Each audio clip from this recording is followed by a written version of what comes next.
মুমিন বান্দারা শোনো, আল্লাহ বলছেন মুমিনা রে, এই আমার মুমিন মুমিনা বান্দা বান্দিরা শোনো, লাআল্লাকুম তাত্তাকুন, তোমরা যেন মুত্তাকিন হয়ে যেতে পারো, তোমরা নিজের জীবনের গুনাহ পাপ রাশিগুলোকে আল্লাহর সামনে এসে ক্ষমা করিয়ে নিতে পারো। এই জন্য আমি এই পবিত্র মাহে রমজানকে তোমাদের দিলাম। যখন শাবান মাস চলে আসতো, বিশ্ব নবীর সাহাবীরা এত খুশি, এত আনন্দ তিনারা হতেন, আল্লাহ সামনে চলে আসছে রমজানের মাস। ও মুসলমান, কিন্তু যখন আমাদের কাছে শাবান মাস ওঠে, চাঁদ ওঠে, যখন রমজানে গিয়ে আসে, কতগুলো মানুষকে দেখতে পাওয়া যায় যারা রোজা রাখবে না, তার জন্য তারা বিদেশে চলে যায়, যাইতে যায় না, কেরালায় চলে যায়, পাঞ্জাবে চলে যায়, দিল্লিতে চলে যায়। কেন যায়? গ্রামে থাকলে আমাকে রোজা রাখতে হবে, মন্ডল সরদার আমাকে জরিমানা করবে, অপমান করবে, তার জন্য কতগুলো মানুষ নিজের দেশ ছেড়ে চলে যায় অন্য দেশে, ওখানে গিয়ে দিনের বেলায় খাবে, কেউ দেখতে পাবে না। সারা বছর গেল না, রমজান মাস আসছে, তখন বাহানা, মৌলভী সাহেব রমজান মাসের সাইডে খুব কাজ চলে, খুব ইনকাম হয়, যাই কোন রকম দুইখানা মাস কাটিয়ে আসে। মানুষ একটা কথা বলে, রোজা করা যেমন তেমন দুধ ফোটার আশা, বিদেশে যাওয়া নয়, রোজাটিকে জবাই করা। এরকম পৃথিবীতে মানুষ আছে না নাই ভাই? বাপজান আমার, ভাই আমার, আল্লাহ রাব্বুল আলামিন পবিত্র কোরআনে আল্লাহ বলছেন, বান্দা শোনো, যাদের অন্তরে বেমার, যারা মুনাফিকের মতো ব্যবহার দেখাবে, আসলে কোনো অসুখ নাই। ভাই আমার, এমন একটা লোক সকাল বেলায় সাহারের সময় সে উঠলো না, জাগলো না, নিজের বিবি যখন বারবার বলছে তখন তাকে মার দেখাচ্ছে, গালি দেয়, অকথ্য ভাষা ব্যবহার করে। ওই লোকটা সকাল বেলায় চায়ের দোকানে গিয়ে বসে, আর ডানে বামে সে চারিদিকে দেখা দেখি করে। দেখা করার পর এবার ওই দোকানদারকে বলছে, ও আব্দুল জব্বার, আমাকে তাড়াতাড়ি করে 10 খানা পুরি দাও। এক নয় দুই নয়, 10 খানা পুরি খেয়ে, একটা চা খেয়ে, মমি নামে ক্যাপসুলটা বের করে দোকানদারের সামনে খেলো, আর বলছে, ভাই রে দেখ, আমি গ্যাসের জন্য রোজা রাখতে পারি না। কয়টা পুরি খেলো? 10টা পুরি খেয়ে, 2টা চা খেয়ে, ওমি ক্যাপসুল খেয়ে সমাজকে দেখালো যে ভাই আমি এই যে এত আমি গ্যাসের রোগী, এই জন্য আমি রোজা রাখতে পারছি না। আল্লাহ বলছেন, যারা আল্লাহকে ধোঁকা দেয়, মুমিনকে ধোঁকা দেওয়ার চেষ্টা করে, আল্লাহ বলছেন তোমরা আল্লাহকে ধোঁকা দিতে পারো না, মুমিনকে ধোঁকা দিতে পারো না, তোমরা নিজের আত্মাকে তোমরা ধোঁকায় ফেলে রেখেছো, তোমরা সেটা বুঝতে পারো না। ওয়ামা ইয়াশউরুন, তোমরা বুঝতে পারো না, তুমি নিজের জীবনটাকেই ধোঁকায় ফেলে রেখেছো। ভাই আমার, আল্লাহ তাবারক ওয়া তাআলা বান্দাকে কত ভালোবাসেন, বান্দার প্রতি কত মায়া, বান্দার প্রতি আল্লাহর কত দয়া। আল্লাহ রাব্বুল আলামিন পবিত্র কোরআনে আল্লাহ বলছেন, বান্দারে তুমি গুনাহ করেছো, আর তোমার গুনাহগুলোকে মাফ করার জন্য আমি কতগুলো মুহূর্ত আল্লাহ সময় রেডি করে রেখেছি।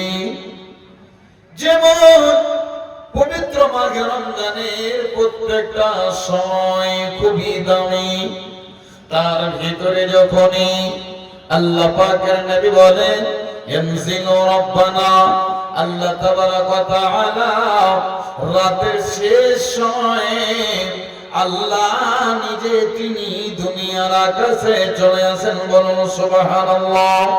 আল্লাহ তাবারক ওয়া তাআলা বান্দার গুনাহগুলোকে মাফ করে দেওয়ার জন্য কতগুলো মুহূর্ত রেখেছেন। শুধু বান্দারে ওই সময়গুলোকে তোমরা একবার নির্বাচিত করে নাও, আপন করে নাও, আর আপন করে তোমরা আল্লাহর দরবারে একবার এসো। বান্দা আমি রব, আমি গফুরুর রহিম, আমার নাম অত্যন্ত দয়াশীল। বান্দা তোমার যত গুনাহ থাকুক না রে বান্দা, আমি আল্লাহ আমার রব, আমি রব, আমার তোমার গুনার চাইতে আমার দয়া বেশি।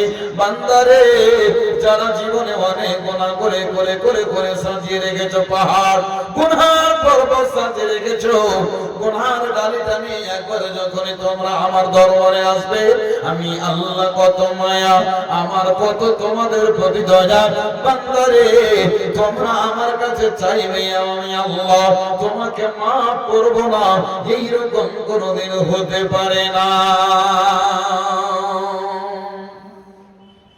ভাই আমার, মানুষের স্বভাব আমরা দেখতে পাই। মনে করেন একটা বাচ্চা যদি নিজের মাকে একবার মা বলে, তবে সেই বলে কি হলো বেটা বল। আবার বাচ্চাটা মুখখানে হাত দিয়ে বলছে মা, তখন বলে কি হয়েছে বল। আবার বাচ্চাটা মা বলছে, তখন মা কিন্তু এখনো তার মনটা খারাপ হয়নি। বারবার বারবার বেটা, বারবার কলেজার টুকরো, তার মুখে গালে চুমো দেই মা।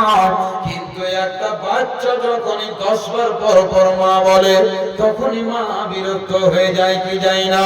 কিন্তু আমার আল্লাহ তাবারক ওয়া তাআলা বলছে, বান্দারে তুমি আমাকে যত ডাকবে, আমাকে তুমি যত স্মরণ করবে, তুমি আমার দরবারে আসবে, তুমি আমার কাছে যত চাইবে, আমি আল্লাহ অত্যন্ত খুশি হয়ে তোমার গুনাহ খাতাকে রব আমি আল্লাহ তোমার মাফ করে দেব।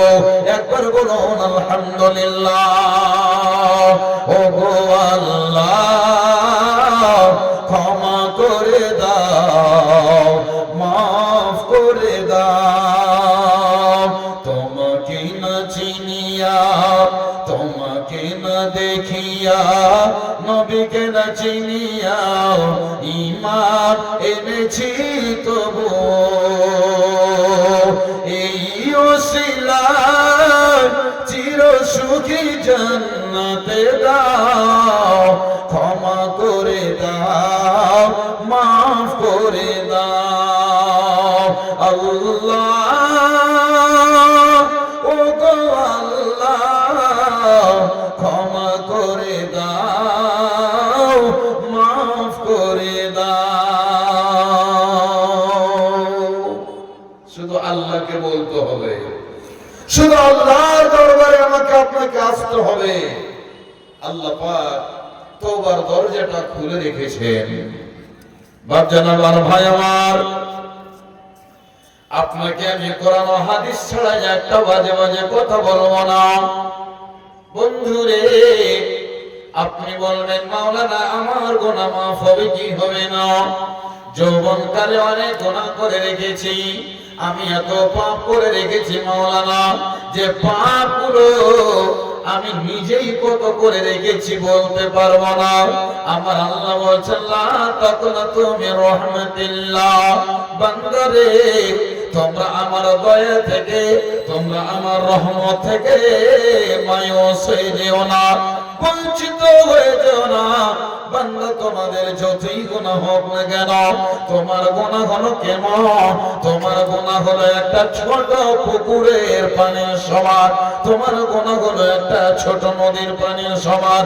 আর আমার দয়া, আমার মায়া, আমার রহমত রে বান্দা কত বড়, কত বড় তোমরা জানো? 7 সমুদ্রে যত জল পানি আছে, তার চেয়েও আমার কাছে দয়া মায়া বেশি। বান্দা তুমি যতই গুনাহ করো, আমার রহমতের কাছে কম। বান্দা তোমার চরিত্র হলো গুনাহ করিলাম, আর আমার চরিত্র হলো, স্বভাব হলো বান্দার গুনাহকে মাফ করে দেওয়া। একবার খুশিতে পড়ি আলহামদুলিল্লাহ। আল্লাহ পাক আমাদের গুনাহ খাতাকে মাফ করে দেওয়ার জন্য এই পবিত্র মাহে রমজানকে আল্লাহ পাক অফার দিয়েছেন, অফার দিয়েছেন, অফার দিয়েছেন। কত দাম, এই মাসটার কত দাম। যেই মাস কার ভাগ্যে জুটবে, কার ভাগ্যে জুটবে না। আপনি রমজানের জন্য প্রস্তুতি নিয়েছেন, 1 সপ্তাহ আছে। আপনার স্ত্রীকে বলছেন, হে আমার অর্ধাঙ্গিনী বিবি সাহেবা, কি কি লাগবে বলো।